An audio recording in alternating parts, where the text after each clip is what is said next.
Hi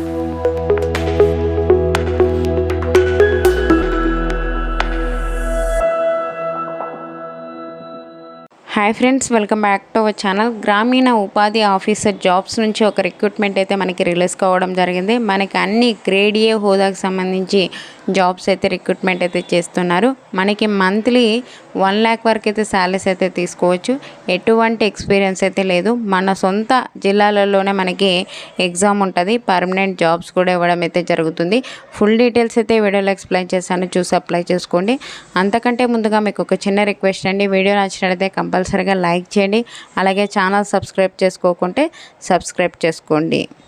friends, ఈ యొక్క notification detail చూసుకున్నట్లయితే గవర్నమెంట్ ఆఫ్ ఇండియా కింద పనిచేస్తున్నటువంటి national bank for agriculture and rural development నుంచి ఒక నోటిఫికేషన్ అయితే అఫీషియల్గా రిలీజ్ కావడం జరిగింది. మనకి అసిస్టెంట్ మేనేజర్ గ్రేడ్ ఏ హోదాకు సంబంధించి జాబ్స్ అయితే మనకి రిక్రూట్మెంట్ అయితే చేస్తున్నారు. ఈ యొక్క పోస్టులకు సంబంధించి ఎవరు అప్లై చేసుకోవచ్చు అంటే ఇండియన్ సిటిజన్స్ అయితే చాలు, ఏ స్టేట్కి చెందిన వాళ్ళైనా ఈ యొక్క పోస్టులకైతే అప్లై అయితే చేసుకోవచ్చు.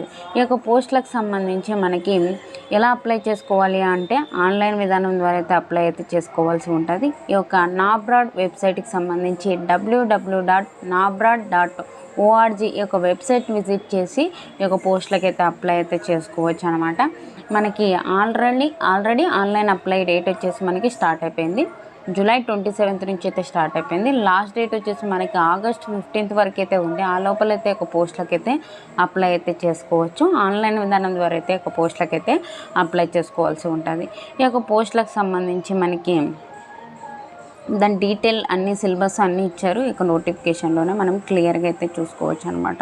ఈ యొక్క పోస్టులకు అప్లై చేసుకోవాలి అంటే మనకి ఏజ్ లిమిట్ చూసుకుందాం. ఫస్ట్ ఏజ్ లిమిట్ చూసుకున్నట్లయితే మనకి ఇక్కడ ఇచ్చారు చూడండి, 1/7/2024 నాటికి మనకి మినిమం 21 years అయితే ఉండాలి. మ్యాక్సిమం 30 years వరకు ఉన్న జనరల్ కేటగిరీ వాళ్ళైతే అప్లై అయితే చేసుకోవచ్చు.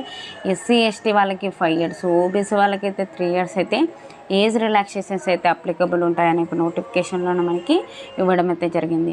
ఈ యొక్క పోస్టులకు సంబంధించి మనకి సెలక్షన్ ప్రాసెస్ ఎలా ఉంటుంది అంటే మనకి ఫస్ట్ ఆఫ్ ఆల్ ఒక ప్రిలిమ్ ఎగ్జామినేషన్ అయితే కండక్ట్ అయితే చేయడం జరుగుతుంది. దానికి డీటెయిల్గా అయితే ఇవ్వడం జరిగింది. మనకి ఒక టాపిక్స్ నుంచి మనకి 200 questions అయితే రావడం జరుగుతుంది.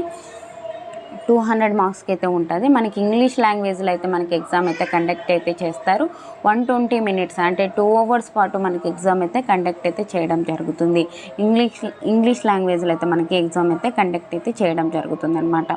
మెయిన్ ఎగ్జామినేషన్ అయితే కండక్ట్ అయితే చేయడం జరుగుతుంది. ఈ యొక్క గ్రేడ్ ఏ పోస్టులకు సంబంధించి చూసుకున్నట్లయితే మనకి పేపర్ 1, పేపర్ 2 విధానంలో అయితే ఎగ్జామ్ అయితే కండక్ట్ అయితే చేయడం జరుగుతుంది. పేపర్ 1 వచ్చేసి జనరల్ ఇంగ్లీష్ నుంచి ఆన్లైన్ డిస్క్రిప్టివ్ టైప్ అయితే మనకి క్వశ్చన్స్ అయితే 3 questions అయితే అడగడం జరుగుతుంది. 100 marks అయితే ఉంటుంది అనమాట. 90 minutes పాటు ఎగ్జామ్ అయితే కండక్ట్ అయితే చేయడం జరుగుతుంది. అలాగే మనకి పేపర్ 2కి సంబంధించి మనకి ఒక economic and social issues and agriculture and rural development నుంచి మనకి ఆబ్జెక్టివ్ టైప్ వచ్చేసి 30 questions, అలాగే డిస్క్రిప్టివ్ టైప్ వచ్చేసి మనకి 6 questions అయితే అడగడం జరుగుతుంది. మనకి ఎన్ని మార్క్స్ ఉంటాయి అనేది కూడా డీటెయిల్గా అయితే ఇవ్వడం జరిగింది. మనకి టైం కూడా మెన్షన్ అయితే చేయడం జరిగింది. ఒకసారి అయితే చూసుకోవచ్చు అనమాట. ఇక్కడ చూసుకున్నట్లయితే కొన్ని క్వశ్చన్స్కి అయితే మనకి 2 marks అయితే ఇవ్వడం జరుగుతుంది. కొన్ని క్వశ్చన్స్కి అయితే 1 mark అయితే ఇవ్వడం జరుగుతుందని ఒక నోటిఫికేషన్లోనే ఇవ్వడం అయితే జరిగింది. ఓకేనా. ఈ యొక్క పోస్టులకు సంబంధించి మనకి ఈ యొక్క మెయిన్ ఎగ్జామినేషన్ తర్వాత మనకి ఇంటర్వ్యూ చేసేసి మనకి జాబ్ అయితే ఇవ్వడం జరుగుతుంది. మనకి ఏ ఒక్క టాపిక్స్ నుంచి క్వశ్చన్స్ వస్తాయని చెప్పాను కదండి. టాపిక్స్ వైజ్ సిలబస్ అయితే ఇవ్వడం జరిగింది. ఒకసారి అయితే చూసుకోవచ్చు అనమాట. ఈ యొక్క నోటిఫికేషన్ లింక్ అయితే డిస్క్రిప్షన్లో ఇస్తాను, డౌన్లోడ్ చేసుకొని మీరు ఈ యొక్క టాపిక్స్ వైజ్ మీరైతే ప్రిపేర్ అవ్వచ్చు అనమాట. ఓకేనా. ఈ యొక్క పోస్టులకు సంబంధించి మనము ఎగ్జామ్ సెంటర్ చూసుకున్నట్లయితే ప్రిలిమ్ ఎగ్జామినేషన్కి సంబంధించి మనకి ఏపీ వాళ్ళకు వచ్చేసి శ్రీకాకుళం, గుంటూరు, విజయవాడ, కడప, కర్నూలు, నెల్లూరు, రాజమండ్రి, విశాఖపట్నం, తిరుపతి, కాకినాడ, విజయనగరంలో అయితే మనకి ఎగ్జామ్ సెంటర్స్ అయితే ఇవ్వడం జరుగుతుంది. అదే తెలంగాణ స్టేట్ వాళ్ళకు వచ్చేసి హైదరాబాద్, సికింద్రాబాద్, కరీంనగర్, వరంగల్, ఖమ్మం, మహబూబ్ నగర్లో అయితే మనకి ఎగ్జామ్ సెంటర్స్ అయితే ఇవ్వడం జరుగుతుంది. అదే మెయిన్ ఎగ్జామినేషన్కి వచ్చేసి మన 2 తెలుగు రాష్ట్రాల వాళ్ళకి తెలంగాణలో అయితే మనకి ఎగ్జామ్ అయితే కండక్ట్ అయితే చేయడం జరుగుతుంది.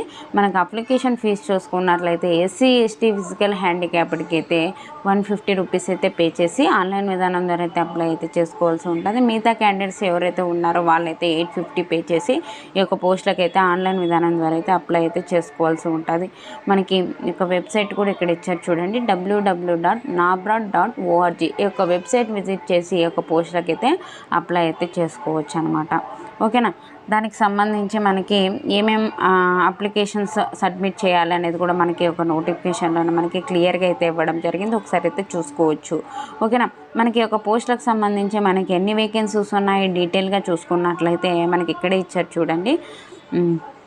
ఇక్కడ మనకి అన్ని కేటగిరీ వాళ్ళకి వేకెన్సీస్ అయితే ఇవ్వడం జరిగిందండి. మనకి general, SC, ST, OBC, AWS అలాగే ఫిజికల్ హ్యాండిక్యాప్డ్ కూడా వేకెన్సీస్ అయితే ఇవ్వడం జరిగింది. జనరల్ కేటగిరీలో ఎక్కువ ఉన్నాయి కాబట్టి ప్రతి ఒక్కరు అయితే ఒక పోస్టులకు అయితే అప్లై అయితే చేసుకోవచ్చు. మనకి వివిధ డిసిప్లైన్లలో అయితే మనకి వేకెన్సీస్ ఉన్నాయి. జనరల్ విభాగంలో వచ్చేసి 50 అయితే వేకెన్సీస్ ఉన్నాయి. చార్టర్డ్ అకౌంట్కి సంబంధించి 4, ఫినాన్స్ విభాగంలో మనకి 7 అయితే వేకెన్సీస్ ఉన్నాయి. కంప్యూటర్ ఇన్ఫర్మేషన్ టెక్నాలజీకి సంబంధించి 16 అయితే వేకెన్సీస్ ఉన్నాయి. ఇలా మనకి ఏ ఒక్క డిసిప్లైన్లలో ఎన్ని వేకెన్సీస్ ఉన్నాయనేది కూడా ఇక నోటిఫికేషన్లో మనకి క్లియర్గా అయితే ఇవ్వడం జరిగింది. ఒకసారి అయితే చూసుకోవచ్చు అనమాట. ఈ యొక్క పోస్టులకు అప్లై చేసుకుంటున్నారో చూసుకొని మనము అప్లై అయితే చేసుకోవచ్చు. మనకి ఒక పోస్టులకు అప్లై చేసుకోవాలి అంటే మనకి ఎడ్యుకేషన్ క్వాలిఫికేషన్ దానికి సంబంధించి డీటెయిల్ అయితే ఎక్స్ప్లెయిన్ చేస్తాను. స్కిప్ చేయకండి, స్కిప్ చేస్తే మీకు అయితే అర్థం కాదనమాట. ఇక్కడ చూసుకున్నట్లయితే 1/7/2024 నాటికి మనకి ఎడ్యుకేషన్ క్వాలిఫికేషన్ ఏముండాలి అని చూసుకున్నట్లయితే అసిస్టెంట్ మేనేజర్ గ్రేడ్ ఏ పోస్టులకు వచ్చేసి ఒక జనరల్ విభాగంలో పోస్టులకు అప్లై చేసుకోవాలి అంటే మనకి ఒక బ్యాచిలర్ డిగ్రీ అయితే చేసి ఉండాలి. మనకి ఒక bachelor degree SC ST physical handicapped అయితే 55% అయితే మార్క్స్ తెచ్చుకొని ఉండాలి. మిగతా క్యాండిడేట్స్ అయితే 60% తెచ్చుకున్న యొక్క పోస్టులకు అయితే అప్లై అయితే చేసుకోవచ్చు. లేదు అంటే ఎంబీఏ పీజీ చేసిన యొక్క పోస్టులకు అయితే అప్లై అయితే చేసుకోవచ్చు అనమాట. సిఏ చార్టెడ్ అకౌంట్ చేసిన యొక్క పోస్టులకు అయితే అప్లై అయితే చేసుకోవచ్చు. ఈ యొక్క చార్టెడ్ అకౌంట్ పోస్టులకు సంబంధించి మనకి ICAI సంబంధించి మనకి మెంబర్షిప్ అయితే ఉండాలి. అలాగే మనకి ఒక బ్యాచిలర్ డిగ్రీ ఎనీ డిసిప్లైన్లో చేసిన యొక్క పోస్టులకు అయితే అప్లై అయితే చేసుకోవచ్చు. ఫినాన్స్ విభాగంలో మనకి ఈ యొక్క ఫినాన్స్ విభాగంలో వచ్చేసి మనకి ఒక 2 years full time PG diploma చేసిన ఈ యొక్క లేకపోతే మేనేజ్మెంట్ ఫినాన్స్ విభాగంలో MBA చేసిన ఈ యొక్క పోస్టులకు అయితే అప్లై అయితే చేసుకోవచ్చు. మనకి ఒక మార్క్స్ ఎన్ని వచ్చి ఉండాలనేది కూడా మనకి ఒక నోటిఫికేషన్లో మనకి క్లియర్గా అయితే ఇవ్వడం జరిగింది. ఒకసారి అయితే చూసుకోవచ్చు అనమాట. లేదు అంటే మనకి ఈ యొక్క పోస్టులకు సంబంధించి మనకి ఇక్కడ ఎన్ని వేకెన్సీస్ ఉన్నాయని చెప్పి చూసుకున్నాం కదా. దానికి సంబంధించి మనకి ఒక కంప్యూటర్ ఇన్ఫర్మేషన్ టెక్నాలజీలో మనకి వేకెన్సీస్ ఉన్నాయి కదండి. దానికి వచ్చేసి మనకి ఒక 4 years bachelor degree bachelor engineering అయితే చేసి ఉండాలి, అంటే బీటెక్ అయితే చేసి ఉండాలి. ఈ యొక్క పోస్టులకు అయితే అప్లై చేసుకోవచ్చు. లేదంటే మనం పీజీ చేసిన ఈ యొక్క పోస్టులకు అయితే అప్లై అయితే చేసుకోవచ్చు. ఈ యొక్క సంబంధిత విభాగాల్లో పీజీ చేసిన ఈ యొక్క పోస్టులకు అయితే అప్లై అయితే చేసుకోవచ్చు అనమాట. అగ్రికల్చర్ విభాగంలో పోస్టులకు అప్లై చేసుకోవాలి అన్న బ్యాచిలర్ డిగ్రీ అగ్రికల్చర్ చేసినట్లయితే ఒక పోస్టులకు అయితే అప్లై అయితే చేసుకోవచ్చు. మిగతా పోస్టులకు సంబంధించి ఎడ్యుకేషన్ క్వాలిఫికేషన్ కూడా డీటెయిల్గా అయితే ఇవ్వడం జరిగింది. అన్నీ ఎక్స్ప్లెయిన్ చేయలేదు, ఎందుకంటే మనకి లెంత్ వీడియో అవుతుంది. లెంత్ వీడియో ఉంటే ఎవరు మనం అంత ఆసక్తికరంగా అయితే చూడలేము. కాబట్టి మీరు ఈ యొక్క నోటిఫికేషన్ లింక్ అయితే డిస్క్రిప్షన్లో ఇస్తాను, అక్కడికి వెళ్ళి చూసుకొని డౌన్లోడ్ చేసుకొని అప్లై అయితే చేసుకోండి. మీకు ఏమైనా డౌట్స్ ఉంటే కామెంట్ సెక్షన్లో కామెంట్ చేయండి.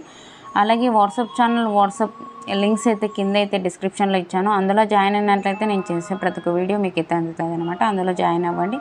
మీకు ఏమైనా డౌట్స్ ఉంటే కామెంట్ సెక్షన్లో కామెంట్ చేయండి friends. Thank you friends, thank you for watching. Have a nice day.